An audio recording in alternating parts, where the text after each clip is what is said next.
Assalamualaikum warahmatullahi wabarakatuh. Selamat siang kepada dosen penilai mata kuliah komprehensif. Pada kesempatan kali ini, kami dari kelompok 5 akan mempresentasikan hasil tugas kelompok untuk mata kuliah komprehensif, yang dimana kami memiliki topik itu adalah desain dan spesifikasi lambung kapal, di mana subtopiknya adalah mengembangkan desain dan lambung kapal untuk mengurangi hambatan serta meningkatkan efisiensi penggunaan bahan bakar pada kapal.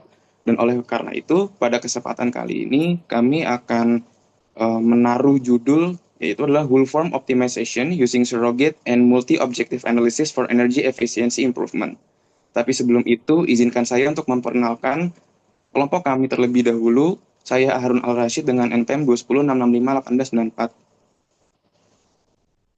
Ya, perkenalkan kembali, nama saya Muhammad Mulyana dengan NPM 2005993. Nama saya Marsha Florenza Nindita dengan NPM 22060293744. Baik, saya lanjut. Baik, jadi yang pertama adalah studi kasus dan juga latar belakangnya. Jadi pada kesempatan kali ini kami mendapatkan studi kasus, yaitu adalah Indonesia akan memulai proyek Carbon Capture Utilization and Storage atau CCUS. Kemudian CO2 atau karbon dioksida yang ditangkap akan diubah menjadi liquid karbon dioksida untuk kemudian diangkut melalui kapal khusus ke lokasi penyimpanan di bawah laut. Seperti bisa dilihat pada gambar. Nah, dan oleh karena itu terdapat tantangan yang akan kita hadapi seperti jarak transportasi, yaitu adalah dari Tanjung Priuk ke Laut Natuna, di mana sejauh kurang lebih 1.500 km. Kemudian butuhnya peningkatan efisiensi energi kapal seperti EEI atau EEI berdasarkan regulasi by International Maritime Organization atau IMO. Nah, full form sangatlah mempengaruhi konsumsi bahan bakar dan emisi dari karbon dioksida itu sendiri. Dan oleh karena itu, kami merangkup objektif, yaitu adalah nomor satu, menentukan desain lambung kapal yang optimal berdasarkan efisiensi energi dan hambatan. Yang kedua adalah menganalisis pengaruh parameter bentuk lambung seperti CB, CM, speed, dan lain-lain terhadap efisiensi. Kemudian yang tiga adalah menerapkan surrogate modeling dan multi-objective optimization atau MOO. Nah, jadi kami harus merencanakan desain lambung kapal untuk mengurangi hambatan air dan meningkatkan efisiensi energi. Baik, saya lanjut. Baik, untuk pendahuluannya adalah pada tahun 2018, sektor pelayaran internasional menyumbang 1.076 juta ton karbon dioksida atau sekitar 2,9% dari emisi karbon dioksida global yang dihasilkan oleh seluruh aktivitas manusia. Emisi global masih jauh dari target kenaikan suhu maksimum 1,5 derajat di Indonesia. Di Indonesia melalui Enhanced Nationally Determined Contribution atau ENDC menargetkan penurunan emisi 31,89% atau 43,20% dengan dukungan internasional pada tahun 2030. Kemudian emisi global pada tahun 2050 diperkirakan akan mencapai 30% lebih rendah dibandingkan skenario. Penurunan ini mencerminkan percepatan transisi menuju energi terbarukan dengan adopsi teknologi rendah karbon di sektor pengguna akhir seperti transportasi dan industri. Berdasarkan berbagai proyeksi, kenaikan suhu global diperkirakan mencapai 1,7 sampai 2,4 derajat Celcius atau lebih pada tahun 2100. Transisi energi bersih, efisiensi transportasi, dan proyek CCUS atau Carbon Capture, Utilization, and Storage seperti pengangkutan LCO2 menjadi kunci menuju net zero emission sebelum 2060. Yud.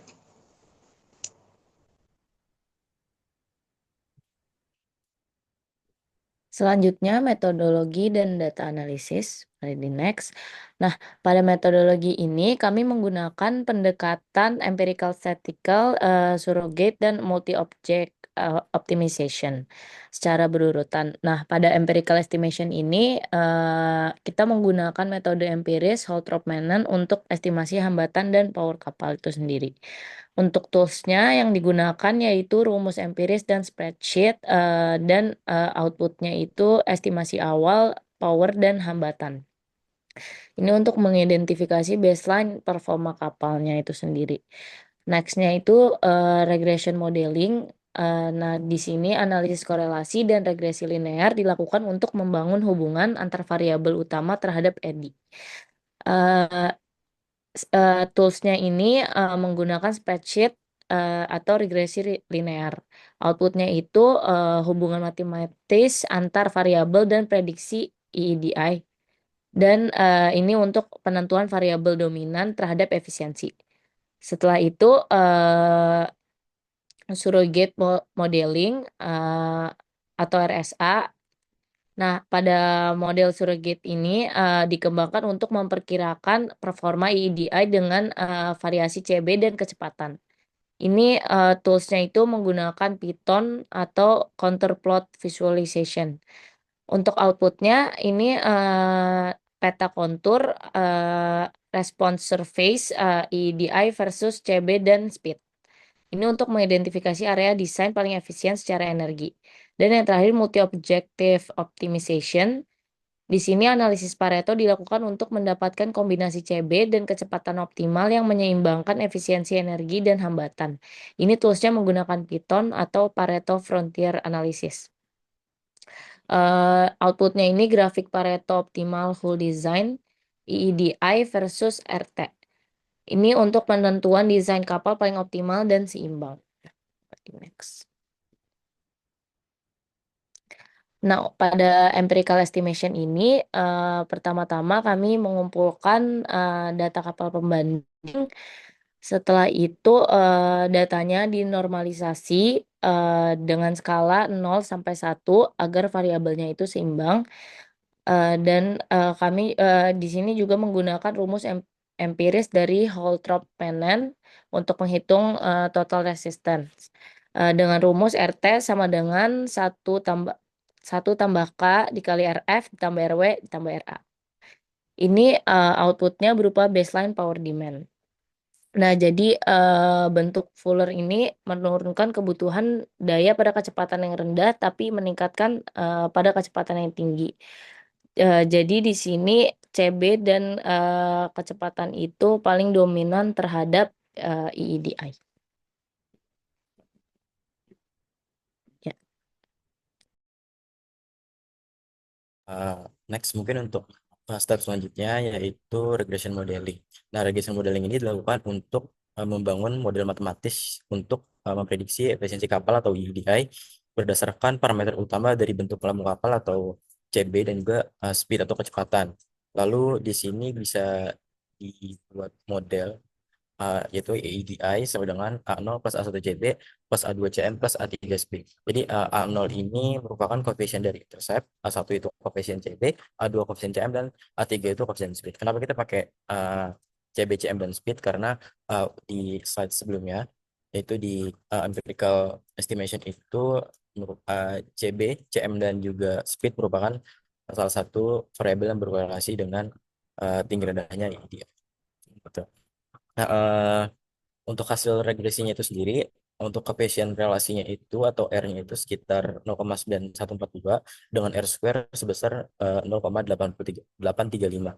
Dan berarti model ini itu bisa menjelaskan sekitar 83% dari variasi ide ini bisa menjelaskan dan juga cukup digunakan di konsep desain. Yang artinya sebenarnya perubahan kecil di CB atau di speed itu bisa langsung dipakai untuk memprediksi perubahan EEDI dengan cepat. Nah, di sebelah kanan ini ada scatter plot terkait EEDI prediction dan juga aktualnya. Jadi di sini titik-titiknya itu dari semua data kapalnya itu sudah mendekati garis diagonal, yang mana merupakan data ini bisa dibilang sudah fit dan menunjukkan tidak adanya systematic bias atau datanya tersebut underfit atau overfit. Kemudian model ini nanti akan kami gunakan sebagai fondasi untuk membangun surface model pada tahap surrogate modeling atau di tahap selanjutnya sebelum akhirnya dilakukan optimasi multi objektif untuk menentukan desain lambung kapal di kapal mana yang paling efisien. Tuh. Nah, next untuk surrogate modeling atau RSA ini, jadi pada tahap ini itu kami menggunakan pendekatan surrogate modeling, khususnya RSA atau Response Based Approximation sebagai alternatif dari simulasi CFD. Nah, di sini sudah didapat grafik response surface EEDI prediction, lalu ada CB dan juga speed. Nah, untuk di sumbu X-nya ini merupakan CB, lalu sumbu Y-nya itu speed, dan warna konturnya ini menunjukkan nilai EEDI, yang mana ya kalau lebih gelap atau lebih merah itu lebih efisien, dan di sini itu menunjukkan kalau EEDI menunjukkan kalau EEDI itu meningkat seiring naiknya dengan CB dan juga speed dari kapal itu sendiri. Nah, untuk di area bawah kiri atau CB rendah dan speed rendah itu juga menunjukkan EEDI itu rendah atau efisiensinya cukup tinggi, dan di area kanan itu CB tinggi yang mana speed juga tinggi, yang menunjukkan EEDI itu meningkat yang signifikan. Nah, ini dikarenakan karena bentuk hull atau lambung dari kapalnya itu penuh atau fuller, jadi hambatan itu meningkat dan juga kecepatannya tinggi. Jadi ada kenaikan di wave resistant atau dari RW. Nah, secara matematis ini sebenarnya di grafik ini menunjukkan bahwa sudah sejalan dengan fungsi wave resistant dari Voltrop, yang mana semakin besar kecepatan atau CB itu maka makin besar CW-nya, yang meningkatkan total RT atau resistance dan juga EDI. Nah, dari RSC ini diperoleh EEDI itu meningkat secara eksponensial dengan kenaikan CB dan speed. Lalu ada zona optimum di sekitar di 0,6 ini. Di sini normalize, tapi untuk CB-nya itu sekitar 0,58 sampai 0,62, dan juga speednya itu di menengah juga sekitar 10 sampai 12 knot. Yang dimana titik paling efisiennya. Gitu. Nah, eh, kenapa? Karena misalkan jika CB-nya itu terlalu rendah atau kapalnya itu terlalu ramping, maka daya mesin itu akan meningkat karena kehilangan volume, yang mana resisten viskosnya itu akan naik. Lalu kalau CB-nya itu terlalu tinggi atau lambungnya terlalu penuh, maka gelombang dan juga friction itu akan meningkat, yang mana akan menyebabkan fuel consumption dari kapal sendiri itu naik. Jadi dengan RSC ini kami bisa menjawab pertanyaan seberapa besar perubahan efisiensi jika kecepatan naik 1 knot atau CB-nya itu naik, itu tanpa perlu simulasi. Nah, untuk step yang selanjutnya atau tahapan terakhir yaitu multi-objective optimization. Jadi proses ini merupakan bertujuan untuk mencari kombinasi desain kapal mana sebenarnya yang paling efisien dari kapal yang sudah kita cari di awal. Eh, jadi kita perlu menyimbangkan antara RT atau hambatan total dan juga EDI. Nah, kenapa multi objektif? Karena di dalam desain kapal itu, kalau kita ingin menurunkan hambatan atau RT itu akan meningkatkan efisiensi kapal atau efisiensi bahan bakar, tapi juga bisa mengubah bentuk lambung kapal secara signifikan gitu, dan juga mengorbankan dari kapasitas kapal itu sendiri. Nah, tetapi bila EEDI itu rendah, kita juga harus apa ya? Kita memerlukan lambung atau combustion block yang tinggi, yang juga mempengaruhi performa dari kecepatan kapalnya itu sendiri. Nah, karena kedua objektif ini bersifat konfliktual dan tidak bisa diminimalkan secara absolut, maka dari itu kita butuh Pareto optimization ini.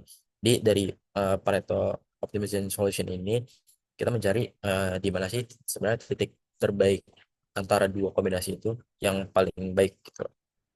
Nah, dari grafik ini sebenarnya sudah menunjukkan trade-off antara dua objektif tadi, yaitu hambatan dan juga EEDI.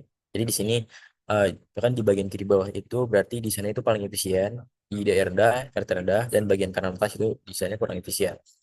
Nah, di sini itu terdapat 3 kapal yang kita anggap paling optimal, yaitu ada Gerda, X-Cool, dan juga Orient Pioneer. Nah, Gerda ini posisinya agak di tengah-tengah, yaitu uh, good combination, berarti balance antara daya dan juga efisiensi yang dihasilkan. Lalu ada X-Cool ini berarti dia di sana itu paling streamline, hambatannya rendah, tapi uh, tetapi apa namanya, EEDI atau efisiensi energinya itu yang paling list tapi sudah cukup baik. Lalu ada Northern Pioneer di sini.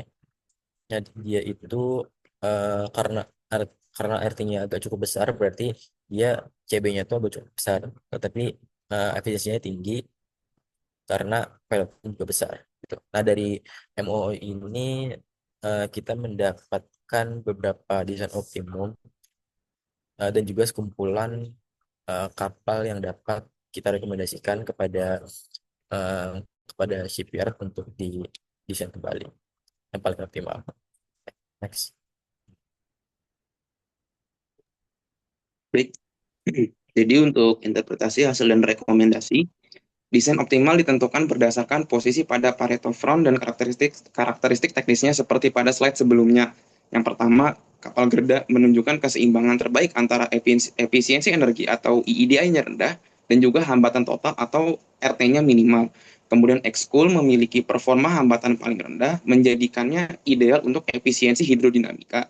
Kemudian terdapat Northern Pioneer, unggul dalam efisiensi energi dengan nilai IID paling baik, itu cocok untuk fokus keberlanjutan. Sehingga dari ketiga kapal tersebut, didapatkan data CB-nya adalah 0,693, untuk Gerda, untuk X-Cool 0,651, dan untuk Northern Pioneer 0,787 dengan CM-nya adalah 0,985, untuk Gerda, X-Cool 0,982, dan untuk Northern Pioneer 0,993. Dengan kecepatan dari masing-masing kapal tersebut berada pada rentang 12 sampai 12,2.